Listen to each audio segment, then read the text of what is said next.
जो हमारे स्वतंत्रता सेनानी थे, अंग्रेजों द्वारा उन्हें यहाँ फांसी दी जाती थी, इसलिए इसका नाम फांसी टुंगरी पड़ा। क्या आपने कभी किसी ऐसे मंदिर के बारे में सुना है जहां महादेव के जयकारों के साथ साथ आजादी की शहीदों की आहटें सुनाई देती है? जी हाँ, रांची का यह पहाड़ी मंदिर जहां कभी अंग्रेज स्वतंत्रता सेनानियों को फांसी की सजा दिया करते थे, आज महाशिवरात्रि के स्वागत में सजा है। मैं नेहा कुमारी, आप देख रहे हैं प्रभात खबर। ब्रिटिश काल में जो स्थान कभी हैंगिंग गैरी यानी मौत का दूसरा नाम था, आज श्रद्धालुओं के लिए भक्ति और श्रद्धा का स्थान है। ओम नमः शिवाय।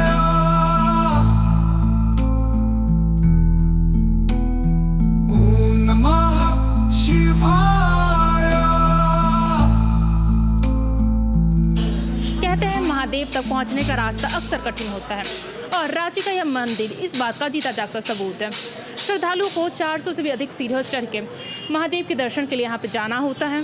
सबसे पहले तो रांची पहाड़ी मंदिर में आप आए, इसके लिए बहुत बहुत धन्यवाद और स्वागत है। फांसी टुंगरी इसको इसीलिए बोला जाता है क्योंकि यहाँ पे जो हमारे स्वतंत्रता सेनानी थे आज़ादी के समय, अंग्रेजों द्वारा उन्हें यहाँ फांसी दी जाती थी, इसलिए इसका नाम फांसी टुंगरी पड़ा। कि यहाँ पे महादेव की पूजा की शुरुआत कैसे हुई? यहाँ तो जैसे प्राचीन काल में यहाँ पे ये जो नाग देवता का जो पूजा किया जाता है, ये 15वीं या 16वीं शताब्दी में यहाँ के जो राजा हुआ करते थे, उनको यहाँ कुल देवता का मंदिर है, नागवंशी राजा का। तो जो जहाँ पे नाग की पूजा होगी वहाँ तो भोले बाबा को रहना ही है, तो इसीलिए यहाँ पे भोले बाबा का मंदिर प्राचीन काल से ही है। तो ऐसे तो रांची में बहुत सारे मंदिर हैं, तो ये पहाड़ी मंदिर क्यों खास है? कि पहाड़ी मंदिर क्यों खास है, इसके लिए मैं आपको जाने देखिए, यहाँ पर क्या है ना कि आज़ादी के बाद सबसे पहले जो है ना, रात को 12 बजे जिस समय आज़ादी मिली थी भारत को, उस समय यहाँ पर झंडा फहराया गया था। बाकी सारे मंदिरों में यहाँ पर स्वतंत्रता दिवस और गणतंत्र दिवस में जो है तिरंगा नहीं फहराया जाता है, बट पहाड़ी मंदिर में हर साल स्वतंत्रता दिवस और गणतंत्र दिवस में झंडा फहराया जाता है। उसके अलावा यहाँ पर प्राचीन समय से लोग मानते हैं, हम लोगों तो हम देखा नहीं है, लेकिन हमारे पूर्वज बताते हैं यहाँ पर जो नाग थे तो वो नाक में नथिया पहने हुए इच्छाधारी नाग और ये वो शेष नाग जैसे शेष नाग के स्वरूप में यहाँ पर हुआ करते थे। हम लोगों ने देखा नहीं, हम लोग को ये सौभाग्य प्राप्त नहीं हुआ, लेकिन कुछ लोगों को यहाँ पर सौभाग्य प्राप्त हुआ जो हमारे पूर्वज थे। तो आप समझ सकते हैं कि इतना प्राचीन मंदिर, और उसके अलावा जैसे आप भक्तों का भीड़ देख रहे हैं, तो मतलब बोला जाता है ना कि जैसे महाकाल उज्जैन के प्रधान है, तो हमारे रांची के लिए ना, हमारे रांची के रक्षक पहाड़ी बाबा ही हैं। महाशिवरात्रि पे श्रद्धालुओं की भारी भीड़ यहाँ पे लगने वाली है, तो उनकी सुरक्षा के लिए आपने क्या इंतजाम किए गए? रांची पहाड़ी मंदिर में जो भी भक्त आ रहे हैं उनकी सुरक्षा के लिए पहाड़ी मंदिर विकास समिति, उसके अलावा जिला प्रशासन, दोनों के संयुक्त प्रयास से किसी भी तरह की कोई समस्या नहीं आएगी। भारी संख्या में यहाँ पर पुलिस बल तैनात रहेंगे। उसके अलावा जो भी असामाजिक तत्व है उनको सावधान रहने की जरूरत है, क्योंकि सादे लिबास में भी यहाँ पर पुलिस प्रशासन के लोग रहेंगे, प्लस हमारे वॉलंटियर्स रहेंगे बड़ी संख्या में, तो कभी भी किसी को किसी भी तरह की कोई दिक्कत नहीं आएगी। यहाँ पर भारी संख्या में यहाँ पर मजिस्ट्रेट को भी अपॉइंट किया गया, लगभग यहाँ पर 20 से 25 मजिस्ट्रेट अपॉइंट है प्रशासन के द्वारा, जिला प्रशासन के द्वारा। अच्छा, जो श्रद्धालु यहाँ पहली बार आने वाले हैं उनके लिए आपके क्या संदेश है कि उन्हें किन बातों को ध्यान देना चाहिए यहाँ पे आ रहे हैं? तो देखिए, अगर कोई श्रद्धालु अगर आ रहे हैं, अगर छोटे बच्चे को लेकर आ रहे हैं, तो छोटे बच्चे को थोड़ा सा ध्यान से रखें। और उसके अलावा हम श्रद्धालुओं से निवेदन करेंगे कोई भी कीमती गहना जेवर वगैरह पहन के नहीं आए, और विशेषकर जब वो मोबाइल से फ़ोटो वगैरह लेने की कोशिश ना करें, क्योंकि बहुत ज़्यादा भीड़ रहेगी और भीड़ के समय अगर फोटो लेते हैं तो अनावश्यक भीड़ लगेगी। और उसके अलावा कभी कभी आजकल हम लोग देख रहे हैं कि सेल्फी लेते के समय लोग मोबाइल वगैरह लेके भाग जाते हैं, तो ये सब से भी सावधान रहने की ज़रूरत है। और हम लोग तो विशेष अनुरोध करेंगे कि वो किसी भी तरह के कीमती जेवर को पहन के नहीं आए। ऐसे इस मंदिर में मैं देख रही हूँ कि महादेव के साथ साथ काली माता का भी मंदिर है, तो यहाँ पे महादेव के साथ साथ किन देवी देवताओं को पूजा की जाती है? यहाँ पे नीचे भी जब देख रहे, नीचे जब मुख्य गेट से आगे बढ़ेंगे तो दाहिने हाथ में काली माता का मंदिर है, बाएं हाथ में महाकाल मंदिर है, और बीच में काशी विश्वनाथ जी का मंदिर है, और ऊपर में पहाड़ी बाबा का मंदिर है, और यहाँ और ऊपर में हनुमान मंदिर भी है। यहाँ जो महाकाल का जो मंदिर है ना, तो इसमें जो भी विशेष तिथि आती है, जैसे शिवरात्रि है, तो कल शाम में यहाँ पर जैसे उज्जैन में जो श्रृंगार होता है ना भस्म आरती के समय, वो विशेष श्रृंगार यहाँ पर होता है। जैसे हर सावन के सोमवार को या जो भी विशेष ओकेजन होते हैं, उस समय हम लोग है ना प्रयास रहता पहाड़ी मंदिर विकास समिति का कि उज्जैन जो महाकाल का दर्शन यहाँ पर हम लोग पहाड़ी बाबा के महाकाल मंदिर में करवा दें।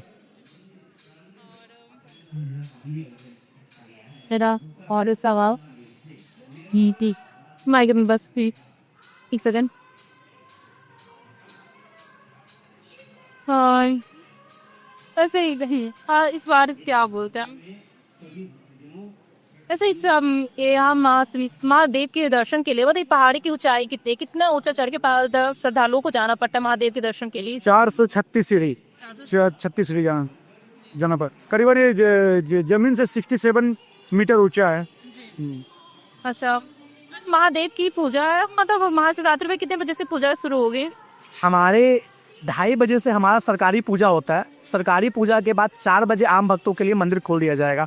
मंदिरों में जो आम भक्त हैं उनके लिए दर्शन के लिए अर्धा सिस्टम का रहेगा। अर्धा सिस्टम के माध्यम से लोग जल अर्पित कर सकते हैं भगवान को, जो भी श्रद्धालु आए। जैसे कि ऐसा अब जैसे ये पर्व है महादेव का, महादेव को प्रसन्न करने के लिए कहते हैं, तो महादेव को क्या ऐसी चीज हम लोग अर्पित कर सकते हैं जो खुश कर सकते हैं? देखिए महादेव तो केवल एक लोटा जल से ही, ऐसे बोलते हैं ना, एक लोटा जल सभी समस्याओं का हल। तो महादेव को कुछ पकवान उनको चाहिए बेलपत्र, भांग धतूरा और जल हो गया, गन्ने का रस, जो आम प्रकृति से रिलेटेड है उसको भगवान के ऊपर अर्पित कर सकते हैं। महादेव उसी से खुश रहते हैं। हाँ ऐसे ये जैसे महादेव की पूजा में बेलपत्र और ये भांग हम लोग देखा जाता है कि इस्तेमाल किया जा रहा है, लेकिन इसके पीछे की क्या कहानी, मतलब इसके पीछे की कहानी क्या है ना कि जब समुद्र मंथन जब हुआ था ना, तो महादेव ने जो है ना विष का पान किया था। जब विष का पान किया तो उनके गले में जो है गर्म हो गई थी। तो ऐसे जो भी चीजें हैं जिससे है ना गले को ठंडक मिलती है, आप दही देख लीजिए, मधु देख लीजिए, बेलपत्र देख लीजिए, भतुरा देख लीजिए, हर चीज ऐसे चीजें भगवान को चढ़ाई जाती है जिससे उनको ठंडक का महसूस हो। ये उसके पीछे लॉजिक है और इसीलिए हम लोग सालों भर उनको जल चढ़ाते हैं। ठंड हो गर्म हो जो भी हो, हम उनको जल चढ़ाते हैं। जितना जल चढ़ाते हैं महादेव उतना खुश होते हैं, क्योंकि सबसे बड़ा उनको ठंडक चाहिए।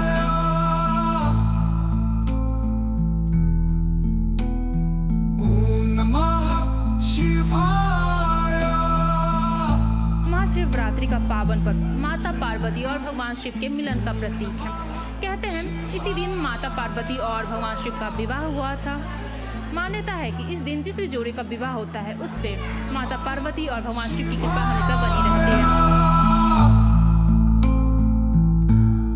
आप महादेव से क्या मांगने आई हैं? देखिए कहते हैं ना कि कोई भी अपनी मनोकामना होती है वो सबको नहीं बताया जाता है। कुछ चीज़ें सीक्रेट होती हैं जिसे हम मन में मांगते हैं, लेकिन अपनी मुराद पूरी करने के लिए भगवान के पास आना पड़ता है, द्वार के पास आना पड़ता है। तो इसीलिए मैं माफ़ी चाहूँगी, अपनी जो मुराद है मैं आपको नहीं बता सकती, वो मैंने भोलेनाथ से मांग लिया है। ये जो पहाड़ी मंदिर है हमारे इंडिया का पहला ये मंदिर है जहाँ पे फ्लैग होस्टिंग हुआ था, क्योंकि ऐसा मान्यता है कि यहाँ पे जो स्वतंत्रता सेनानी थे उनको यहाँ पे फांसी दी गई थी। तो आज़ादी के बाद यहाँ पे प्राण प्रतिष्ठा हुआ था, तो इसीलिए ये फ्लैग होस्टिंग आप देख सकते हैं पीछे में कि यहाँ पे किया गया था। अभी कुछ दिनों से ये बंद कर दिया गया है, लेकिन यही हमारा पूरा इंडिया में इकलौता मंदिर है। चलिए जानते हैं श्रद्धालुओं के मन में व्रत रखते समय क्या चल रहा होता है, वो क्या सोच के ये इस व्रत को करते हैं, उनके मन में क्या आस्था है? देखिए ऐसा माना जाता है ना कि जो महाशिवरात्रि है उस दिन सबको पता है कि भगवान भोलेनाथ और माता पार्वती का विवाह हुआ था। तो कहा जाता है कि दुनिया में सबसे बेस्ट जोड़ी इनका ही माना जाता है। तो इसीलिए हम जो आम मनुष्य हैं वो भी ये सोच के व्रत रखते हैं कि हमारी जोड़ी भी ऐसे ही बरकरार रहे, और सदियों सदियों से चली आ रही ये प्रथा को हम लोग निभाते हैं। क्या यह व्रत आपने कभी किसी खास के लिए किया है या फिर किसी खास के लिए आगे करने का सोच रही हैं? मैंने ऐसा तो कुछ सोचा नहीं है, लेकिन हाँ इस बार सोचा है कि अब थोड़ा एज भी हो गया है, तो सोच रहे कि अब थोड़ा इस बार व्रत कर ले, क्या पता मुराद पूरी हो जाए।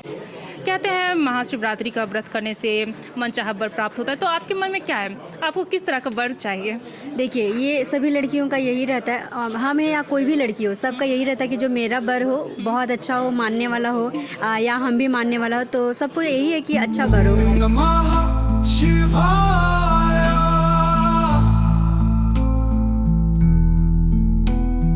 ओम नमः शिवाय,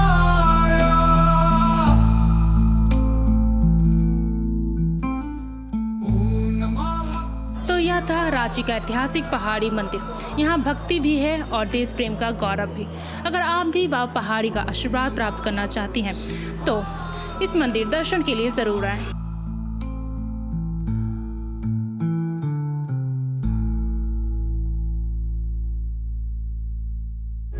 प्रभातखबर.com, विश्वास वही, रफ्तार नहीं।